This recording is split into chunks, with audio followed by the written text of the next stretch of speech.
नमस्कार दोस्तों, एक बार फिर स्वागत है आपके अपने यूट्यूब चैनल पे। मैं हूं दर्शक सिंह, जोधपुर राजस्थान से। देखिए, बताना चाहूँगा कि किन लोगों को मेडिकल पॉइंट ज़्यादातर मिल रहा है और किसका मेडिकल क्लियर हो जाएगा। देखिए, सबसे जाते ही सुबह मॉर्निंग में आपको जाते ही क्या होगा, सबसे पहले आपके यूरिन का और आपके ब्लड का टेस्ट होगा। यूरिन में पीलापन तभी आ सकता है या ब्लड में कोई भी एमीनिया का पॉइंट तभी आ सकता है जब आपने एक रात पहले, जब आपने फेज़ 2 क्लियर किया था जीडी और फिजिकल, तो उस टाइम आपको जब वो मेडिकल के लिए स्लिप मिली, उस टाइम कहा गया होगा कि रात को, एक रात पहले, रात को 10 बजे के बाद कुछ नहीं खाना है। तो उससे 10 बजे के बाद प्लस पहले भी आपने कुछ ज़्यादा अगर खाने में कोई गड़बड़ करी है तो हो सकता है कि आपको यूरिन में पीलापन आ जाए या फिर ब्लड में आपको अमीने का पॉइंट आ सकता है। नॉर्मली अमीने का जो है परसेंटेज 12 से 16 रहता है, उसके बीच में रहना चाहिए। तो 12 से 16 के बीच में जो भी और नॉर्मल है। तो जिसको भी यूरिन का पॉइंट मिला है या जिसको भी ब्लड में ये अमीनिया का पॉइंट मिला है या कोई और पॉइंट मिला है, अगर आपको बाय बर्थ कोई भी प्रॉब्लम नहीं है ब्लड में, तो आपको कोई प्रॉब्लम नहीं होगी। री मेडिकल में ये 110% क्लियर हो जाएगा। ये केवल खाने पीने में थोड़ी गड़बड़ हो जाती है। इसका बेस्ट इलाज क्या है कि आप मेडिकल से पहले बढ़िया 2 लीटर कम से कम ट्राई करें पानी पी लें, ताकि क्या है कि आपकी जो किडनी बिल्कुल साफ़ हो जाएगी और ब्लड की सर्कुलेशन भी अच्छी हो जाएगी। इससे क्या होता है कि यूरिन और ब्लड में पॉइंट आने के चांस ना के बराबर है। वो खुद भी आपको ऐसा कहेंगे। फिर आपको खाना खिलाया जाएगा, नाश्ता कराया जाएगा। खाना लंच आपको दोपहर होगा तो आपको नाश्ता कराया जाएगा। नाश्ता के बाद फिर आपको कुछ समय बाद ब्लड लिया जाएगा, जो शुगर के हिसाब से होगा। यहाँ पे मैं आपको वही कह रहा हूँ, अगर आपको कोई भी प्रॉब्लम है ब्लड की, तो आपको इसमें पॉइंट मिलेगा। बाकी अगर आपको अभी री मेडिकल मिल रहा है तो री मेडिकल 100% क्लियर हो जाएगा, क्योंकि एक 18-20 साल के बच्चे को कोई भी प्रॉब्लम नहीं होती है। तो आपने फिजिकल क्लियर किया है, अगर आपको बाय बर्थ कोई प्रॉब्लम नहीं है ब्लड में, तो आपका 110% ये पॉइंट भी क्लियर हो जाएगा। इसमें थोड़ा सा खाने पीने का ध्यान रखना है कि खाने के बाद शुगर बढ़ जाता है, इसलिए वो शुगर टेस्ट करेंगे। फिर आगे चल के मान लीजिए आपको नेक्स्ट लेवल पे जाते हैं और फिर मान लीजिए आपका मेडिकल होता है दांतों का। पहले तो देखिए, दांत उस टाइम नॉर्मली चेक होंगे, डेंटिस्ट नहीं करेंगे। कोई भी एयरमैन करता है या कोई भी हेल्पिंग जो होता है वहाँ पे मेडिकल में, वो करते हैं। तो नॉर्मली आपकी बत्ती से देखने से जो भी सही लगती है वो ओके कर देते हैं। वहाँ पे आपसे कुछ एक्सरसाइज कराई जाएगी, जंप कराई जाएगी, पुशअप कराए जाएंगे, ताकि आपकी जो हथेली पे पसीने का पॉइंट देखते हैं। तो अगर ये नॉर्मल है, ये क्लियर हो जाएगा।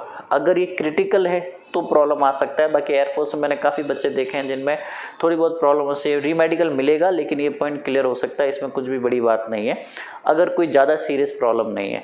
फिर देखिए, जो आपके कोनिका, जो मैंने आपको कोनिका, इसमें क्या करना है आपको, हमने पहले, अगर आपको किसी को इसमें री मेडिकल मिल रहा है तो इसमें आप जो तकिया लगा के सो सकते हैं। काफ़ी एक्सरसाइज होती है जिसमें 5 तरीके से बैंड एक्सरसाइज की जाती है। हमने बताया आपको, हमारे जो फिजिकल टीचर थे उन्होंने बताया था। तो आप और भी इंटरनेट पे काफ़ी हेल्प ले सकते हैं, अपने ट्रेनर की लोकली हेल्प ले सकते हैं। तो अगर आपको नी पॉइंट मिल रहा है, ये आप आराम से क्लियर कर सकते हैं। 15-20 दिन में आप पिलो लगा के सोइए, आप एक्सरसाइज करिए, ये पॉइंट क्लियर हो जाएगा। अगर आपको ये वाला पॉइंट मिल रहा है एंगल का, तो इसमें भी एक्चुअली डायमंड जो पुशअप होती है वो आप निकालिए, ये पॉइंट भी आपका क्लियर हो जाएगा। ये सारी चीज़ें क्लियर की जा सकती है। अगर आपको ये पॉइंट अभी मिल रहा है, इसका मतलब है कि फिजिकल के समय उससे पहले आपने मेडिकल की नॉलेज नहीं रखी, या जो भी आपका कोचिंग था ऑनलाइन ऑफलाइन, उन्होंने इस बारे में आपको जानकारी नहीं दी। अदरवाइज हम पहले ही बच्चों को फिजिकल, जीडी और मेडिकल का पूरा एक प्रोसेस उनको बताते हैं और उस पर हम काम करते हैं, ताकि ये पॉइंट आगे चल के ना आए। हमारे जो भी बच्चे यहाँ से जा रहे हैं, मैं मानता हूँ 60% बच्चों को ग्रीन कार्ड मिल गया। 40% जिनको मिल रहा है रेड कार्ड, उनका 110% क्लियर हो जाएगा, क्योंकि पॉइंट बहुत जेन्युइन है। अच्छा, इसमें कुछ कंपन के पॉइंट मिला एक मेरे स्टूडेंट को। इसमें कंपन कुछ नहीं होती, आप प्रेशराइज होते हैं। देखिए, इसमें 2 टाइप का होता है। अगर आपको कोई फैमिली प्रॉब्लम है, कि कुछ आपने देखा होगा आपके फैमिली में कुछ एज होंगे जिनकी थोड़ी सी एज हो जाती है, उनके हाथ कंपन, आपने देखा होगा बॉडी में कंपन रहता है, वो हो सकता है जेनेटिक प्रॉब्लम हो, पीढ़ी दर पीढ़ी। लेकिन अगर आपके फैमिली में ऐसी कोई सीरियस प्रॉब्लम नहीं, तो उस टाइम आप प्रेशराइज आके, आप हो सकता है उनको कंपन लगाओ। तो जब इस टाइप वो कंपन हाथ चेक करें, तो यहाँ पे पेन रख रहे हैं, अगर पेन गिर रहा है तो पॉइंट दे रहे हैं। इस बार एयरफोर्स और हर बार, लेकिन इस बार खासकर एयरफोर्स पूरा सपोर्ट चाहते हैं। खुद चाहता है कि आपका मेडिकल क्लियर हो, वो पूरा आपको सपोर्ट करने के लिए। अगर किसी को भी उनको लग रहा है कि नहीं यार इस बच्चे का पॉइंट क्लियर, कितनी बार उन्होंने लास्ट में फाइनल ग्रीन कार्ड देने से पहले भी बच्चों को बुला के वो फिर एक बार ट्राई किया कि इस बच्चे का ग्रीन कार्ड मिल जाए। उनको कोई आपसे पर्सनल दुश्मनी नहीं है। कहीं ना कहीं अपन ने स्टार्टिंग में चीज़ों को मेडिकल में आपने ध्यान नहीं दिया, उसके कारण पॉइंट मिल गए, छोटे छोटे पॉइंट मिल रहे हैं। लेकिन जितने भी छोटे पॉइंट मिल रहे हैं, यकीन मानिए सब री मेडिकल में क्लियर हो जाएगा। अच्छा, एक चीज़ मैंने आपको पहले भी कही है, जैसे आपको री मेडिकल की डेट मिलती है तो आपकी डिटेल बाहर चली जाती है, क्योंकि मेरे बच्चे पहले होता है सर काफ़ी कॉल आता है, काफ़ी दलालों के, कोचिंगों के, फर्जी लोगों के बहुत कॉल आएंगे। आपको किसी के चक्कर में नहीं पड़ना। आपका मेडिकल 110% यकीन मानिए किसी के हाथ में नहीं है, या तो भगवान के हाथ में या आपके कर्मों के हाथ में। बाकी कोई भी ऑफिसर आपको अगर कोई कह रहा है, कोई बाहर से दलाल कांटेक्ट आपको कर रहा है, कोई भी कोचिंग वाले आपको कर रहे हैं, बहुत से कोचिंग वाले होते हैं जोधपुर में, बहुत सारे कोचिंग जो इस टाइप के धंधा चलाते हैं कि हम आपका करवा देंगे, 50,000 दे दो, लाख रुपए दे। यकीन मानिए किसी के हाथ में कुछ नहीं है। री मेडिकल में ज़्यादातर बच्चे 95 बच्चों का मेडिकल क्लियर हो जाना है, उनको भी पता है। वो 10 बच्चों को पकड़ेंगे, 8 का क्लियर हो जाएगा, 5-6 लाख रुपए कमा लेंगे, करना उनको कुछ है नहीं।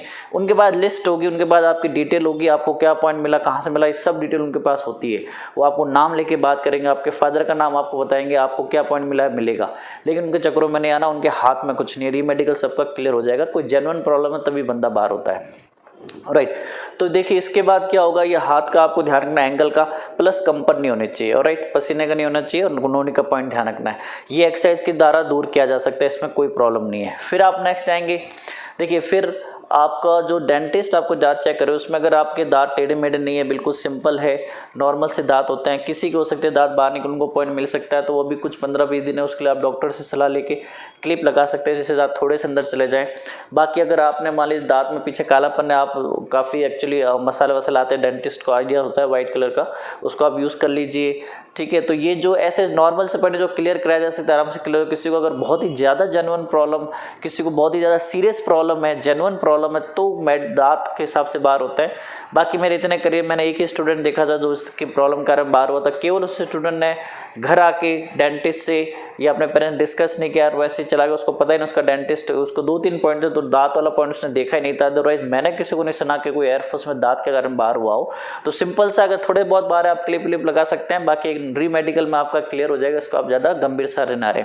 डीएनएस का पॉइंट गंभीर होता है, अगर नॉर्मली है आपका थोड़ा बहुत है, री मेडिकल में क्लियर हो जाएगा, उनका पूरा सपोर्ट रहेगा। अगर कोई जेन्युइन प्रॉब्लम है तो ये डीएनएस आपको मेडिकल में बाहर करवा सकता है। ठीक है, डीएनएस अगर ज़्यादा है तो आपको प्रॉब्लम हो सकती है, थोड़ा बहुत है वो क्लियर हो जाएगा। आप तो जैसे ही री मेडिकल मिलता है उससे पहले अपने जो भी लोकल डॉक्टर से सलाह करें, वो आपको क्या सलाह देते हैं, आप एम्स या जो भी सरकारी हॉस्पिटल है, जो भी प्राइवेट अच्छे डॉक्टर है, उनसे आप बात करें कि डीएनएस के पॉइंट के बारे में क्या किया जा सकता है, वो आपको अच्छे से सलाह देंगे। उसके बाद देखिए कान में कुछ नहीं होता। कान में मैंने ऐसा सुना कि बच्चे वैक्स करा के नहीं आ रहा, बताओ उनको भी क्या किया जा सके। वैक्स आप कराने के लिए इतना होता है कि वो जब आपके कान के पर्दे को देखे तो उनको कान सही से सुनाई दे, सही से कान उनको दिखाई दे, ये इतना सही पॉइंट होता है। तो इसमें कुछ नहीं करना, वो आपका पर्दा देखते हैं, पर्दे में छेद नहीं होना चाहिए, या कोई कान में रिसाव नहीं होना चाहिए, पानी के थ्रू कभी प्रॉब्लम नहीं हुई हो, या मान लीजिए किसी के भी कान के पर्दे लाल होते हैं, तो ये सब चीज़ें देखते हैं। अगर कान के पर्दे ओके हैं, यहाँ पे अगर आपको बचपन से कोई प्रॉब्लम है या बाय बर्थ प्रॉब्लम है तो ये पॉइंट क्लियर नहीं होगा। अगर आपके कान के पर्दे में छेद है या रिसाव होता है या कान के पर्दे लाल हो जाते हैं या सुनने में प्रॉब्लम है, तो री मेडिकल में भगवान आपकी हेल्प कर सकता है। बाकी चांस क्लियर होने के बहुत कम होते हैं। अगर serious problem by birth problem है जो डिफेंस के लिए सही नहीं है, तो ये पॉइंट क्लियर नहीं हो सकता। आँखों में जैसे मैंने आपको बोला 6/12 आँखें चलती है एयरफोर्स में विद आपके अपने चश्मा के साथ। अगर आप पढ़ सकते हो सामने से, वो क्लियर हो जाएगा। अगर री मेडिकल मिला है एक बार फिर आप ट्राई करिएगा और अपने डॉक्टर से प्रिस्क्रिप्शन ले जाइएगा। अगर आपकी 6/12 से बाहर है आँख तो मुश्किल है एयरफोर्स में क्लियर होना। तो डीएनएस का पॉइंट आपको मेडिकल में बाहर करवा सकता है। आँखें अगर 6/12 से ज़्यादा है चश्मे के साथ भी तो प्रॉब्लम हो सकती है। बाय बर्थ कोई प्रॉब्लम है ब्लड में या कान में तो प्रॉब्लम हो सकती है। ये मेडिकल का प्रोसीजर रहता है। तो ये सारी चीज़ें आपके चेक। उसके बाद देखिए नेक्स्ट आपको लेवल पे क्या चेक किया जा रहा है। उसके बाद आपको ईसीजी में बहुत बच्चे बाहर हो रहे हैं। ईसीजी से आप मत डरिए।